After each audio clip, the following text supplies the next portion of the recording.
The Nazgûl, feared and relentless servants of Sauron. But what happened to them when the Dark Lord was defeated?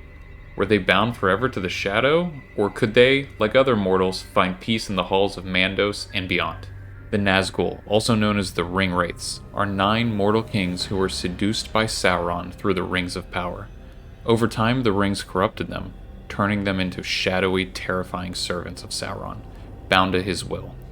As their physical forms withered, they became wraiths, unable to exist independently of Sauron's influence.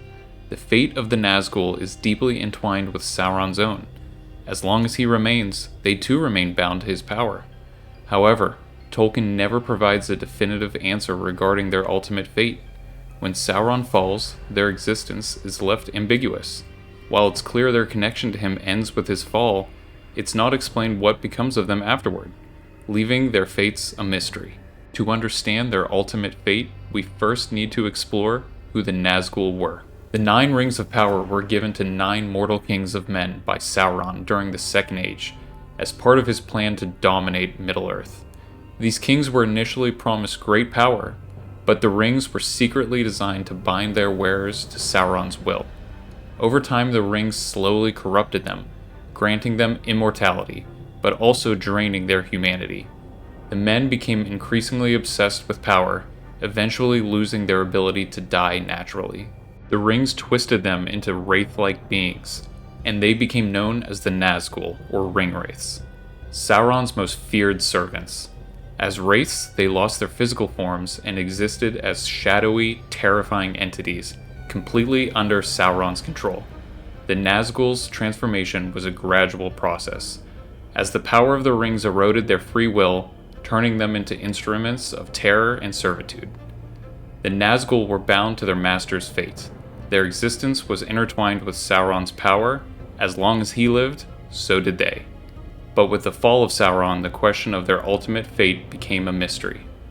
The defeat of the Witch King of Angmar during the Battle of the Pelennor Fields was a pivotal moment. Prophecy had foretold that no man could kill him, but Éowyn, disguised as a man, struck him down.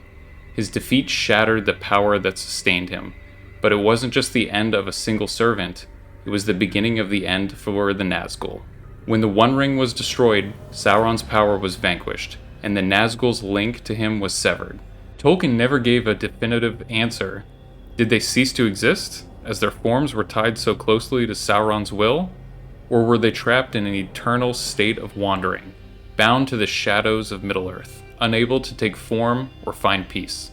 Some speculate that they may have been lost souls, unable to find rest, while others suggest they may have faded entirely, their spirits unraveling with the Dark Lord's destruction. Their fate is left ambiguous. Whether they found peace in the Halls of Mandos or remained as lingering shadows, we can only guess. But that's what I'm here to do. Now that we understand who the Nazgûl were, let's explore what happens to souls after death in the world of Middle-earth. The Halls of Mandos serve as a place where the souls of various races in Middle-earth go after death. The way each race interacts with the halls differs, reflecting their unique destinies and relationships with life and death. Elves have a unique relationship with the Halls of Mandos. After they die, their spirits journey to Mandos' halls, where they remain for a time. The elves' fate is different from that of men in that their souls are not lost to the world. They may linger in Mandos' halls for a period of rest, healing, and reflection. Afterward, they are typically reincarnated into new bodies, though they remember their past lives. This cycle can continue indefinitely, as elves are immortal and their spirits are bound to the world. The souls of men are different from those of elves, and their interaction with the Halls of Mandos is much more fleeting. After death, the spirits of men are brought to the halls, but unlike the elves, they do not remain there long. Mandos does not have full knowledge of the fate of men, as their destiny lies beyond the world, in a place beyond the reach of even the Valar. While the souls of men may rest briefly in Mandos' halls, their ultimate fate is shrouded in mystery. It is said that their fate is a gift from Eru Ilúvatar, the supreme deity, and that men's souls are not bound to the world. They are free to journey beyond, to a fate unknown even to the Valar. The death and eventual departure to an unknown realm are central to the nature of mortality in Middle-earth. Dwarves are believed to go to the Halls of Mandos, a part of the afterlife where they are gathered by Aule, their creator, in the halls set aside specifically for them, essentially remaining in the realm of the physical world, but in a separate, dedicated space. Their spirits rest there, waiting for the end of time, when that comes during the Dagor Daggerath, which is prophesied to be the final confrontation between good and evil. The dwarves will then be called to a final purpose. While Tolkien does not give precise details about this, it is suggested that they will play a significant role in the renewal and rebuilding of the world with their creator Aule. So, with the fall of Sauron and the destruction of the One Ring, the Nazgûl's binding to his power was severed. But what happens to the souls of these 9 men who were consumed by the darkness of the rings? Is it possible that their corruption was so deep that they could not find peace, even then in the Halls of Mandos, where mortal souls might be allowed to rest before their final journey beyond the world? We've seen with the wizard Saruman, for instance, that not all souls who fall to evil are guaranteed a place in the Undying Lands. After Saruman's death in the Shire, his spirit rose and looked toward the west, the home of the Valar, who were the guardians of the world. But a mysterious force, the will of the Valar perhaps, denied him passage, and a wind blew him away. His fate became one of wandering, akin to a restless ghost, bound to Middle-earth, and unable to find rest. In my opinion, this denial of Saruman's passage speaks to a very specific and important distinction. Those who are consumed by evil and corruption might not have the same chances for redemption or rest as those who fall through different means. In Saruman's case, his fall was of his own choosing. He was not tricked or deceived by Sauron's dark power. He chose his own path of pride, deceit, and lust for power. His rebellion against the Valar was a conscious, free-willed decision. The Nazgûl, however, were not so much deceived in the same way. They were seduced by the power of the rings, an external force that corrupted them gradually, stripping them of their free will. Sauron, in essence, used the rings as a trap, binding their fate to his. Their descent into shadow was not entirely their own fault, and there's a compelling argument to be made that their original fall was rooted in manipulation, not in outright malice. But does this make a difference in their afterlife? It's possible that the Nazgûl could have a different fate from Saruman, even though they were both tainted by evil. The rings themselves were powerful artifacts, imbued with the dark will of Sauron. The Nazgûl were not fully aware of the full extent of what they were embracing, and their eventual loss of humanity was not a decision made freely, but the result of a long-term enslavement to the rings. Perhaps this is why their fate is less clear, as they were victims of a sort of dark coercion. However, as a counterpoint, the fact that they were deadened by the power of the rings and the idea that their forms were entirely bound to Sauron's will makes their chances for a peaceful passing seem slim. After all, unlike the elves, who were spiritually tied to the world even after death, the Nazgûl's existence was tethered to Sauron in a much more profound and consuming way. Their souls, if they still exist, might have been too fragmented, their essence too intertwined with Sauron's power to fully separate themselves and find peace.